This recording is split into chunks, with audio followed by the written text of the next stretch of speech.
How's it going? Easiest intro of the day for me. It's me. So I'm going to welcome myself to the stage.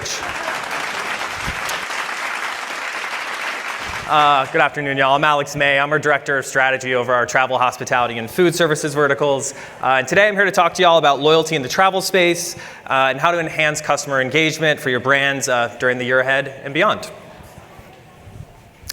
Rather than my professional background, I'll give you a little background of me as a traveler. I'm from Dallas, so DFW and Love Field are my hubs. I'm a window seat guy. When I was a little kid, I thought flying was like the coolest thing ever, so I always wanted to look out the window, and I think that's just kind of stuck with me a little bit. In-flight beverage of choice is ginger ale, and if it's been a long travel day, it might be a bourbon and ginger ale. And then in terms of in-flight entertainment, I'm pretty old school. I feel like I'm always on devices, so I use flights as a time to kind of check out, tune into some 80s, 90s hip-hop, and just kind of relax. Yes, I am a travel loyalty member, but I'm not very loyal. I belong to probably 20, probably more, 30 programs. So to all the travel brands out there, I'm your worst customer, and I'm sorry, but I would not be a very good travel strategist if I wasn't a proud member of all of them. But enough about me, let's dive into the good stuff. Today, we'll be focusing on a few key areas. First, we'll take a look at a brief state of the travel industry, just to kind of lay the foundation for today's content. Next, we'll identify and break down the primary loyalty drivers in 2024 that will also move into 2025, and we'll explore how to use them to maximize effectiveness for your loyalty communications. Then we'll break down a few key and unique traveler personas that are starting to trend this year, and we're expecting to bleed into next year as well, and then take a look at some loyalty tactics to take advantage of their growth. And then finally, we'll just conclude some quick takeaways that hopefully you can bring back to your own businesses and start to apply to your own programs. All right, so jumping into a state of the industry. It's been a tough 5 years in the travel space, a little turbulence, if you will, but I'm happy to say that travel has finally passed the recovery phase and is in a true growth mode. Revenue has surpassed 2019 levels, and it's projected to continue to grow in all of the major sectors: hotels, airlines, short-term rentals, OTAs, cruise lines. Everyone's doing a lot better, and there are some really clear skies ahead. I know, there's going to be a lot of cheesy jokes, like buckle up, y'all. Not only that, but despite inflation and some economic uncertainties for many, domestic consumers are fully committed to traveling again. In fact, 84% of Americans plan to spend more or the same amount of money on travel in 2024 compared to last year, and 77% care more about the right travel experience rather than the cost of that experience. So this really shows that people are ready to get back out there and travel, they're ready to spend, but the brands that will really separate themselves are the ones that are going to be able to recognize their customers and deliver unique experiences so they can create that right travel experience for their members. Similar to last year, travel is a top splurge category, which is amazing to see. It falls just below personal care, entertainment, dining out, and arts and culture, which really kind of blend into a given travel experience anyways. We'll kind of get into that a little bit later on. So really exciting to see there. And the big thing is business travel is back. It's been a much slower recovery due to just the cultural and financial changes that the pandemic brought. But now I know we've kind of not set them aside, but maybe not put as keen of a focus on our business travelers in our loyalty programs, but now it's time to really focus back in on them. It's projected that revenue will surpass pre-pandemic levels this year and continue to grow for years to come. And finally, personalization is not an option anymore. For the brands that want to win against their competition, it's table stakes. 86% of consumers are going to be looking for personalization during their travel experience interactions. 66% of travelers said they would pay more for experiences that meet their individual needs and preferences, which kind of goes back again to that right travel experience. And then finally, 77% of travelers say that a personalized experience would make them more likely to book with a brand again. So these folks are really valuable. Personalization drives a lot of value for your companies, and really personalization leads into customer loyalty. I'm excited to talk about that today. We're going to dive in. We're really in a golden age of loyalty right now, from coffee shops, retailers, travel brands. I'm not even kidding. My air conditioning company has me in a loyalty program, and it's actually pretty good, surprisingly. In fact, 89% of consumers are enrolled in at least one travel loyalty program. Who's enrolled in a travel loyalty program? Yeah, imagine everyone. And if not, if you're in that 11%, you're missing out. So you got to jump in. But Travel loyalty members, super valuable. They travel at least twice as often as non-members, and it's not just frequency that makes them so valuable. 70% of the top 10 US airlines, 70% of their ancillary revenue came from loyalty members. And when members find a brand that they like, they are super sticky. In fact, a recent study just came out that shows that folks are more loyal to their travel loyalty program than they are to their own employers, who provide them the means to travel in the first place. So if that's any of you, safe space, no worries. Maybe don't show this one to your boss. To my leadership, it's not me. Loyal to Movable Inc. What really shows that we're in a golden age of loyalty isn't just the volume of the programs or the amount of people who participate. Programs are reaching new levels of sophistication. Really gone are the days of simply just delivering points and rewards to folks. Those simple transactional relationships just won't make the cut anymore, won't help you stand out, and it will help you gain share of wallet from these super valuable folks. But there are some key drivers that can help you elevate your program. The first is focusing on customer centricity. Travelers want an end-to-end experience where they feel like they're receiving value from the moment they start thinking about taking a vacation to the moment they come back from their dream vacation. And you need to take a holistic approach to loyalty where everything from your communications, your messaging, your benefits, your features, everything puts the customer at the center. And with that, we get to our next pillar, which is personalization. That's a great way to reach that customer centricity. Travelers don't just want, again, they expect brands to understand their wants and needs. And by delivering that relevant content and experiences, you'll be able to increase engagement, conversion, and ultimately revenue within your program. And you'll start to build towards the most important, but also the most difficult driver to really leverage, which is trust and authenticity. By showing that you understand and value your individual customers, businesses can create deeper connections. And of course, it's much easier said than done. You have to message in a way that comes off as authentic, and you have to deliver more than just tangible benefits. You have to deliver intangible value as well, which we'll get into in a little bit. So when we're looking at these drivers, we'll take customer centricity. How do you tactically develop a customer-centric approach with your tech stack? First, data is going to be your best friend. It's still king, and it pushes your program forward, and there's really two types we need to continue to focus on. Number one is first-party data. This is really the information leader of your marketing strategy. It's going to be the intimate source of customer information that powers those unmatched data-driven results. The more you can leverage your first-party data, the more you'll be able to drive sophisticated personalization experiences at scale and reach all of your customers. Next, the most coveted really is zero-party data. It's the most accurate data source available to marketers, and its collection techniques go beyond just gathering data. It gets your folks to actively participate in your program, which will ultimately make them more sticky. All right, so once we have all this data, how do we put it into practice and drive a more customer-centric approach? This right here is an impactful example where you can leverage Movable Inc. in a very straightforward, easy way to drive bookings and collect zero-party data at the same time. Here you can see we can deliver personalized destination recommendations based on customers' past booking behavior, and we can also include a live poll that asks them what vacations they're most interested in for the coming year. And this is going to do two things for the customer, two things for your business. First, for the customer, they're going to recognize you know something about them. You're putting forth something that we have a good feeling they're interested in, and we're going to show them things like social proofing, live pricing for transparency to really drive urgency and get them to book that Venetian vacation that a lot of people are starting to take advantage of. You're also going to show that you want to learn more about them. And that's how you start building that trust, is you're actively asking them what they need from you.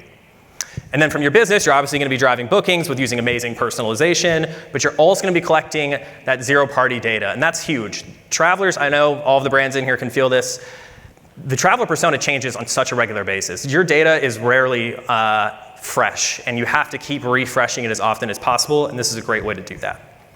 In fact, 76% of travelers say they're willing to share their information for more personalized experiences. So if you can show them over and over again that if they provide you with the data and you make it meaningful to them, they'll continue to come back and provide that information and drive more loyalty.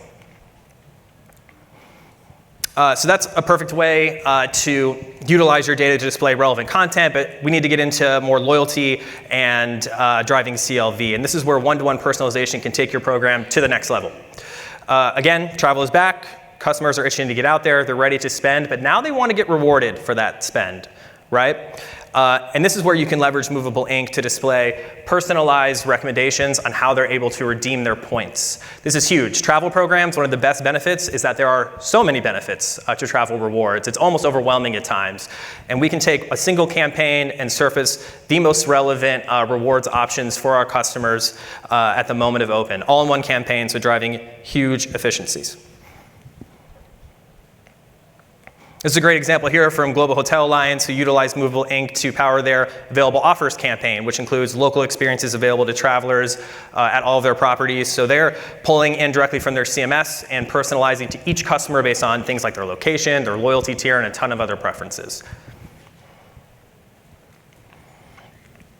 But how do we deliver value beyond price and monetary rewards? This is possibly the most important question. Because this is what really ladders up to that most important pillar of trust and authenticity. And this is where Movable Ink can really help drive your programs to new heights.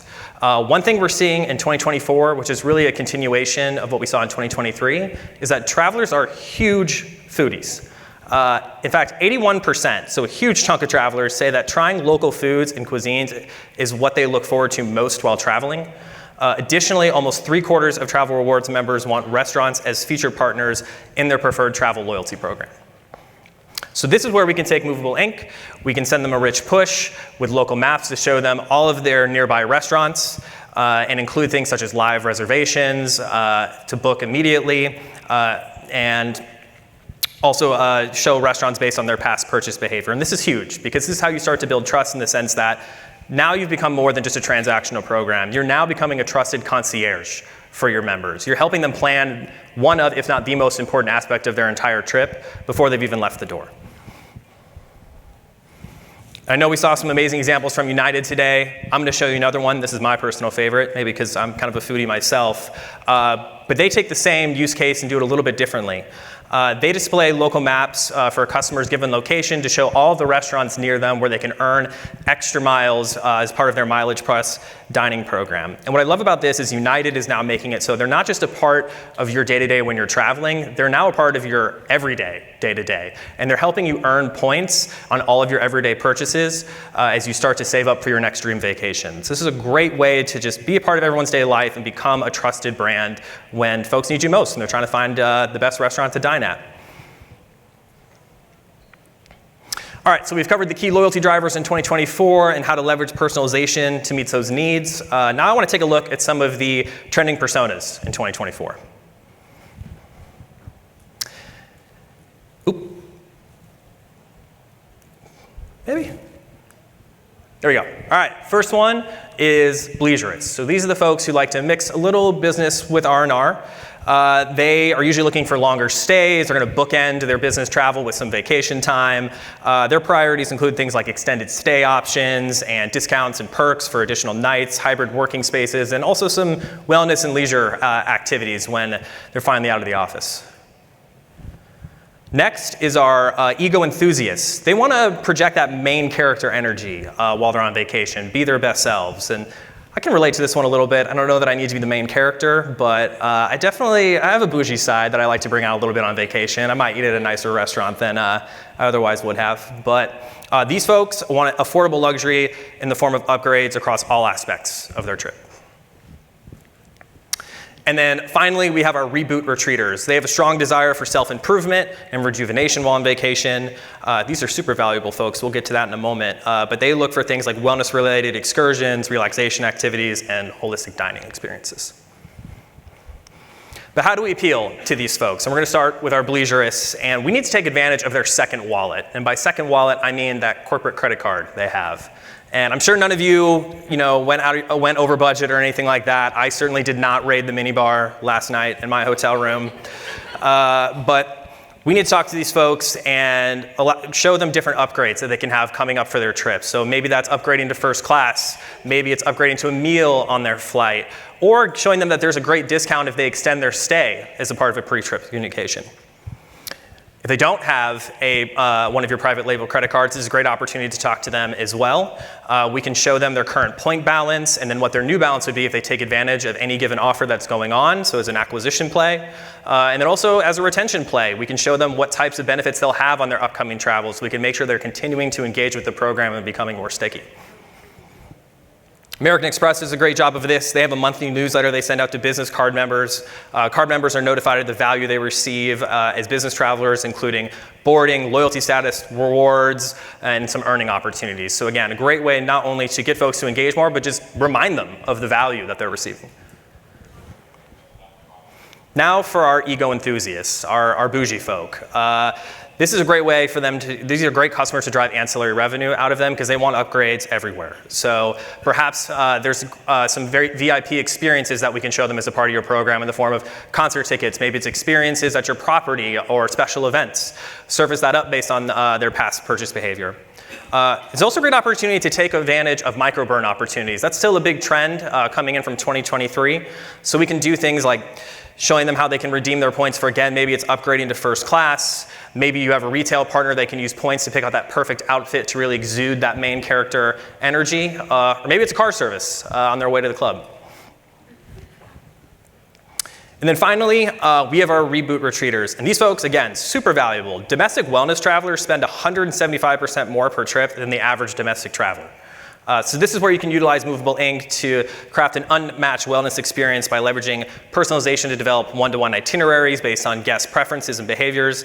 And you can also grow ancillary revenue by keeping guests on property with personalized upsell and cross-sell messages such as spa packages, wellness activities, maybe there's a wellness food tasting. And for all members, the most important thing is we need to remind them of that program value. So we can leverage Movable Inc. to display personalized and compelling loyalty data visuals to clearly communicate the value they've received on this trip and the moment they get home. And we compare this with personalized destination recommendations that they can redeem their current point balance on so they can start planning for their next trip. This is a great example from Global Hotel Alliance. Again, they clearly communicate the value that customers are receiving from their program. They have this amazing campaign that updates at the moment of open, showing folks their status, how many points they've earned, what they're able to redeem on it, also when their points are going to expire. And they had huge results for this, 170% lift in click-through rate, and also 45 hours saved in production time. So again, huge production savings here. And with that, we'll dive into our key takeaways. Number one, personalization is key. Personalization is no longer a bonus, it's table stakes. Travelers expect and will be spending more, and brands that win will find scalable solutions to meet their customers at that one-to-one level. Number two, connections are greater than transactions. In the current loyalty program landscape, again, tangible perks, they're a dime a dozen. It's using your program to build deeper emotional connections and really building that trust with given experiences that will set you apart and drive retention. And then finally, focusing on those trending segments. And this could be leveraging your own first and zero party data. It could be looking at different industry insights like you're seeing at this conference today. But you need to focus in on these because it will set your brand apart and it'll also lead to a deeper connection with those members. With that, I just want to say thank you. Appreciate the time.